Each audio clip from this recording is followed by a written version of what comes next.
서기 814년 프랑크 왕 샤를마뉴가 죽고 그 아들들 사이에서는 내분이 일어나 서로 싸웠습니다. 유럽의 방비가 느슨해진 이때 유럽의 북쪽 스칸디나비아 반도에서 새로운 세력이 내려와 유럽을 본격적으로 침략하기 시작하고 있었습니다. 스칸디나비아 사람들은 이들을 바이킹이라고 불렀지만 유럽인들은 그들을 북방인이라고 불렀습니다.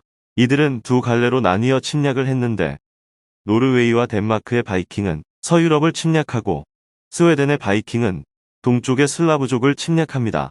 스웨덴 바이킹은 노브고로드를 거점으로 장악하고 더욱 남진하여 키예프 지금의 우크라이나 키이우를 점령하여 최초의 러시아인 왕국을 건설합니다. 그것이 10세기경 건국된 키예프 공국입니다. 노르웨이와 덴마크 바이킹의 침략은 787년에 영국을 약탈하면서 시작됩니다. 그리고 프랑스의 해안 지역을 침략하여 약탈합니다. 이때부터 10세기 초까지 거의 100여 년에 걸친 대침략의 시기가 시작된 것입니다. 여기에서는 영국에서의 바이킹의 침략과 그로 인한 결과들을 이야기하겠습니다.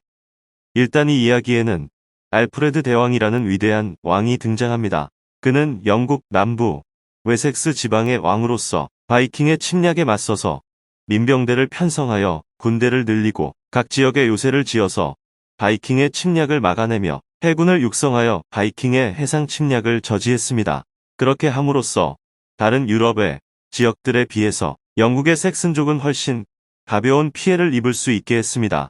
885년에 알프레드는 바이킹과의 큰 전투에서 승리했고 바이킹은 알프레드와 협약을 맺고 일정 지역을 자신들이 차지하는 것으로 침략을 일단 멈추었습니다. 이후 알프레드는 바이킹의 침략으로 파괴된 수도원을 재건하고 학문과 문화의 회복을 위해 노력했습니다. 당시의 수도원은 서로마 멸망 이후의 혼란기에 학문과 문화를 간직하고 있는 거의 유일한 공간이었으므로 이것을 복원한다는 것은 커다란 의미가 있습니다.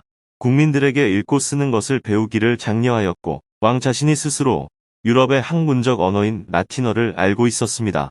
이 당시 대부분의 왕들이 일자무식이었던 점을 비교하면 놀라운 수준입니다. 그는 법전도 편찬하여 공포하였습니다. 서양 중세라는 암흑시대의 법에 의한 통치라는 합리적 시도를 한 것이지요. 알프레드는 생전에는 영국 전역을 통치하지는 못했습니다. 그러나 그의 아들인 대 에드워드와 손자인 에테스타는 대를 이어서 영국 전역에 대한 지배를 위해 노력한 끝에 그의 후손들은 영국 전역을 지배할 수 있게 되었습니다. 그러나 11세기 초의 덴마크의 침략에 의해 흔들리기 시작한 앵글로색슨 왕국은 1066년 노르만디 공 윌리엄의 침략으로 다시 대륙 출신 왕조에 의해 다스려지게 됩니다. 알프레드 대왕은 생전의 대왕으로 칭송되고 떠받들어지는 영광을 누린 샤를마뉴나 오토 1세와는 달리 죽은 지 수백 년이 지나서야 비로소 대왕으로 받들어지게 됩니다. 왜냐하면 1066년에 영국을 정복한 노르만디 공은 외국인이었고 그러므로 이전 왕조의 왕을 굳이 칭송하고 떠받들 이유가 없었습니다. 알프레드 대왕이 알려지고 떠받들어진 것에는 이런 이유가 있습니다. 프랑스와 영국의 왕위 계승 문제가 그 발단이 된 100년 전쟁 이후에 영국의 왕들에게는 프랑스 국내에 자신의 이해가 걸린 영토가 완전히 없어지게 됩니다. 영국의 왕이 영국인들의 민족적 정체성을 확립해서 완전한 독립국으로서 서게 해야 할 필요성을 느꼈을 때 그들의 영웅인 알프레드를 부활시켜 민족적 단합을 위해 이용했던 것입니다. 알프레드 대왕을 굳이 우리나라의 왕과 비교하자면 고려의 왕건이나 세종대왕과 비교할 수 있습니다.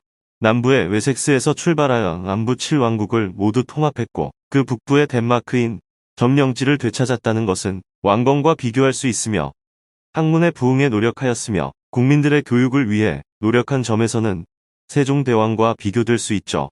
영국의 건국 설화라고 불리는 아더왕과 원탁의 기사들이라는 설화에서 종종 아더왕과 동일시 되는 왕이 알프레드 대왕입니다.